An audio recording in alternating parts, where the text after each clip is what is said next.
Coucou tout le monde, on se retrouve aujourd'hui pour une nouvelle vidéo et c'est le retour du petit micro. Bon, en tout cas, je vous souhaite une bonne année, même si quand cette vidéo va sortir, le mois de janvier sera déjà bien entamé. Je vous ai demandé de choisir la prochaine vidéo et c'est celle-ci. Vous avez voté en majorité pour comment tenir ses résolutions et j'ai élargi avec une autre de vos propositions qui était tenir ses engagements. Donc installe-toi bien, prends à manger ou à boire et nous sommes partis pour parler de vive voix. Et pour les nouveaux d'entre vous qui connaissent pas mon format sur le développement personnel, la réalisation de soi, bienvenue dans ton voyage de l'introspection.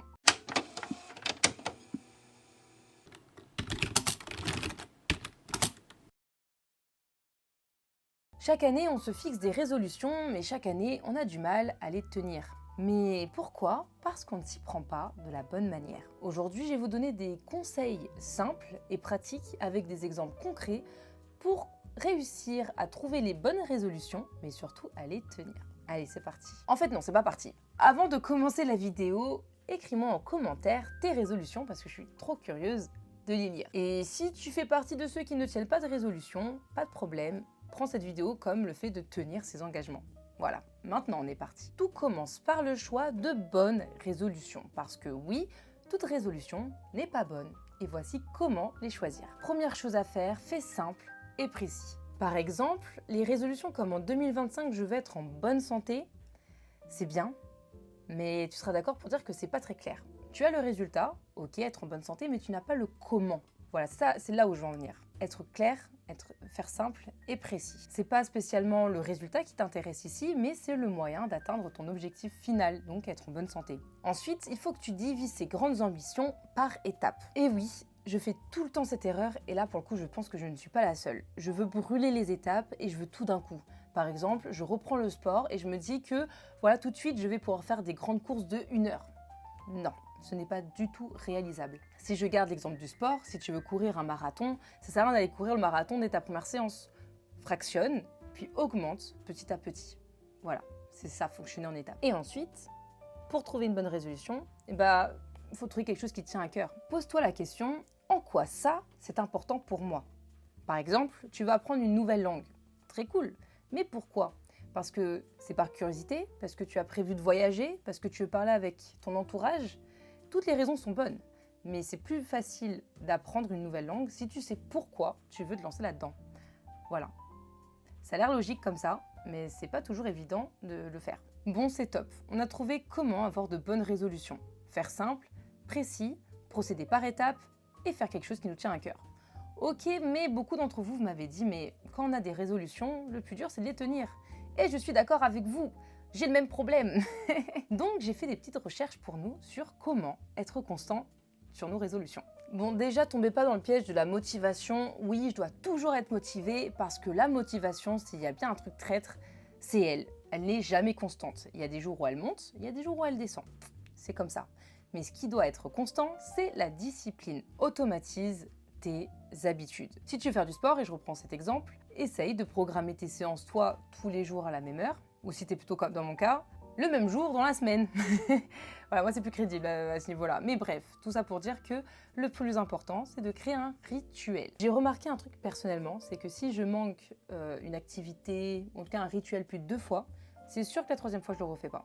Par exemple, l'année dernière je faisais un sport, j'y suis pas allée 1 fois, j'y suis pas allée 2 fois, et j'y suis plus jamais retournée. C'est très honteux. Donc il faut se forcer à ne pas manquer ce rituel plus d'1 fois. Réduis les obstacles. Ça a l'air évident, hein, mais attention, c'est vraiment piège. Par exemple, si tu vas arrêter de boire de l'alcool en 2025, ne retrouve donc pas tes potes dans un bar. Hein? Simple. Et il y a plein d'autres exemples. Si par exemple tu veux lire un livre, enfin lire plus de livres, mets ton livre à côté de ton lit. Comme ça, tu seras plus tenté de le lire avant de te coucher, plutôt que d'allumer ton ordi ou scroller sur TikTok. Et puis, note tes progrès, parce que chaque petite victoire te renforce dans ta discipline et te rapproche de ton objectif. On ne se rend pas compte de tout le chemin qu'on a parcouru. Donc, essaye de noter, soit grâce à une application, sur un petit carnet, tout ce que tu as fait de positif. Parce qu'on a souvent aussi l'impression qu'on voit le négatif. Mais voilà, par exemple, si ta résolution c'est d'arrêter l'alcool, tu verras sur le temps où tu as arrêté l'alcool les effets positifs que ça a eu sur ta santé, par exemple. Ou si c'est le sport, ton endurance, ton cardio, enfin bref. Tout ça ne marche pas si tu n'es pas bienveillant ou bienveillante avec toi. Et bon, on a souvent entendu cette phrase de « oui, il faut rester positif avec soi-même », mais comment on le devient?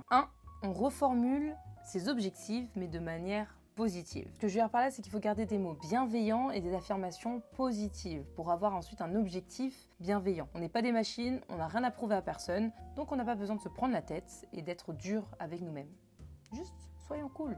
On essaie de devenir de meilleures personnes. Et qui dit positivité dit il faut accepter les écarts. Et ouais, ça arrive. Et ça veut dire qu'il faut accepter qu'il y ait une certaine marge d'erreur dans ton planning. L'important, c'est que c'est toi qui fixes les limites et c'est toi qui fixes tes objectifs. Bon, après, c'est bien d'être indulgent, mais ce qui est vraiment cool, c'est de célébrer ses réussites. Parce que célébrer tes réussites, ça te remet dans ta position de juge, dans le sens qu'il n'y a que toi qui juges tes progrès, ta réussite, ça te force, si t'as pas l'habitude, d'être bienveillant ou bienveillante envers tes progrès. Et puis, qui dit célébrer dit, ça donne envie de recommencer.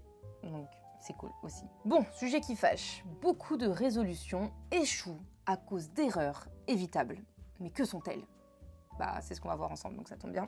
Parce que les mauvaises habitudes sont tenaces et que c'est elles qui t'empêchent d'atteindre tes objectifs. Donc si ta résolution 2025, c'est de faire des économies, mange pas dehors tous les midis. Bon, ok, ne me jugez pas. Autre erreur, être impatient. Et ça revient un peu à ce que je disais au début de la vidéo, à vouloir tout avoir tout de suite. En fait, il faut vraiment procéder par étapes. Tu n'auras pas les résultats de tes résolutions immédiatement. Reste réaliste, comme ça tu seras beaucoup plus satisfait de tes progrès plutôt que d'être frustré de tes échecs. Et d'ailleurs, il existe des techniques pour avoir une nouvelle habitude. Il existe la règle, par exemple, 21-90 qui dit qu'il faut 21 jours pour avoir une nouvelle habitude et 90 jours pour qu'elle fasse partie entièrement de notre nouveau style de vie. Donc là, tu vois un peu pour dire à quel point ça peut être long d'avoir une nouvelle habitude et que finalement notre résolution s'intègre dans notre quotidien. Donc la clé, patience. Et je me répète, mais bienveillance. Autre erreur, ne pas se créer d'opportunités. C'est vouloir une chose mais sans vraiment s'en donner les moyens. Par exemple, tu veux rencontrer de nouvelles personnes, peut-être inscris-toi à des cours collectifs ou à un club. Bon, je ne sais pas si c'est un bon exemple, mais c'est pour dire que dans la majorité des cas, tu peux te créer tes opportunités. Et enfin, dernière erreur, c'est de négliger le plaisir. Et oui, le plus important en fait dans les résolutions, c'est de se faire plaisir. Il faut prendre plaisir à tendre vers autre chose. Sinon, le fais pas. Comme j'ai dit tout à l'heure, il n'y a pas de juge. Tu n'as rien à prouver, donc fais-toi plaisir. Bref, tu veux reprendre le sport, mais la salle, ça t'ennuie. Trouve une autre activité qui te plairait, comme la course, la natation, peu importe. Selon tes moyens et tes envies, fais-toi plaisir. On dirait une pub. Tu peux te faire plaisir dans tes résolutions. Et si vraiment ta résolution, c'est quelque chose qui ne te fait pas plaisir, alors vraiment ne la tiens pas. Ça sert à rien. Et voilà, c'est la fin de cette super vidéo, enfin je l'espère et vous me le direz dans les commentaires. Se fixer des résolutions, c'est bien, mais les tenir, c'est encore mieux. Et j'espère que les conseils que je t'ai donnés t'auront aidé. En tout cas, retiens surtout qu'il faut que tu sois bienveillant ou bienveillante et que tu te fasses plaisir. Parce que tu es la seule personne qui fixe les règles. Voilà, donc fais-toi plaisir. Et dis-moi aussi en commentaire d'ailleurs lequel des conseils te semble le plus dur. Abonne-toi pour ne pas manquer les prochaines vidéos, on se retrouve bientôt et encore bonne année. Bisous!